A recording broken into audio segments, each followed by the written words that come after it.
In this lecture, I'm going to talk about literacy and discourse.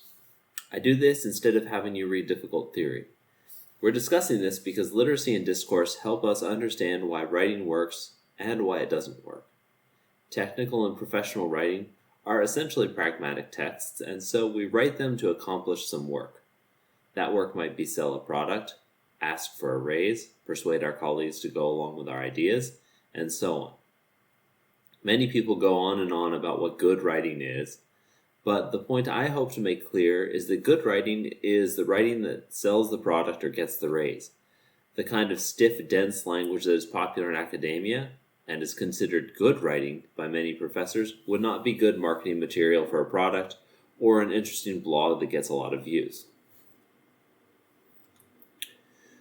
So I'll start here, then, by discussing literacy. You've probably heard this term or a related term. We often hear people bully others by calling them illiterate. If you do this, stop right now. It's mean AF. Literacy generally refers to one's capacity to read and write, but more often than not, we use it to refer to someone's intelligence. I want to refocus our discussion to reading and writing and communication. To understand this, we need, then, to understand reading, writing, and especially communication. Obviously, communication has to do with the community in which it happens. Not only do different communities speak different languages, like English or French or Mandarin, they also speak different subsets of those languages. Southern English, for instance, is very different than Northern English. To get to communication, I'll take the long way around to discuss community, and the best way to do this is to discuss discourse. Discourse is a technical term that helps us understand how communities form, how people behave therein, and why people do and avoid certain behaviors. So let's start with Marx. Karl Marx was a social theorist and economic theorist who, among other things, was concerned with why people tolerate oppression by the wealthy. Why do we let the 1% get away with paying zero taxes while everyone else pays?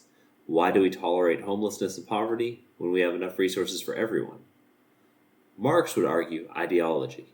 We have certain ideologies, he suggested, and if we just educate people and show them the corruption of the system, they'd revolt. Out come the pitchforks, eat the rich and whatnot.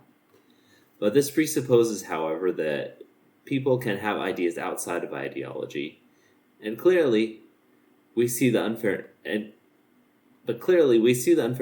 unfairness of the system, and we still don't make meaningful change. The pitchforks aren't coming.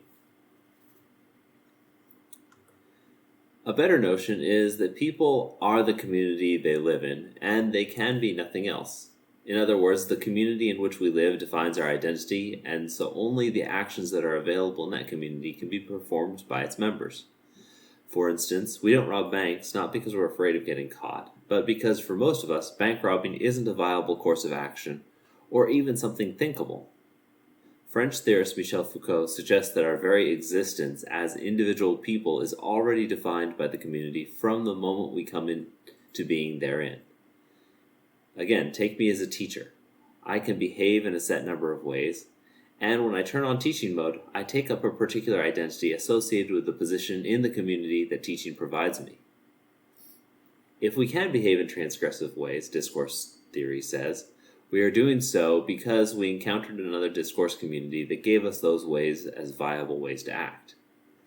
Now, I don't believe it's quite this deterministic, but I do think that our identities are largely defined by the social context and what is possible and not possible in the particular cultural milieu in which we find ourselves. So, what does all this mean for literacy? It's a good question. Literacy, as I said earlier, is defined by the community. In college, when we look at writing, we're looking at particular traits that happen to be markers of academic discourse. For example, we love long, compound sentences and jargon.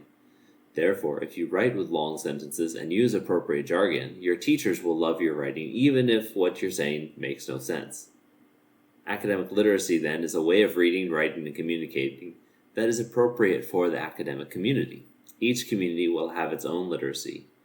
Some literacies will be privileged and others are oppressed based on the relative social power of the communities that the literacy or discourse is associated with. For instance, Northern English is generally speaking more privileged than Southern English, and frequently Southern English speakers, when they move to the North or when they have to communicate with Northerners, get teased for their accent or bullied because people think that they're not intelligent because of the way that they speak and the way that they communicate. So that's just an obvious example, and there's plenty of other examples like that. Now, our job as professional and technical communicators is to identify the particular discourse and literacy of our audience and produce texts that will work for them. To do this, we need to become sensitive to the operation of discourse. And the best way to do this is to look for places where communication fails, or where we fail to be literate. There we see the boundaries of discourse. So, as you move forward, start looking at the conventions of communication in different communities and figure out how you might participate in the literacy of various professions and technical communities.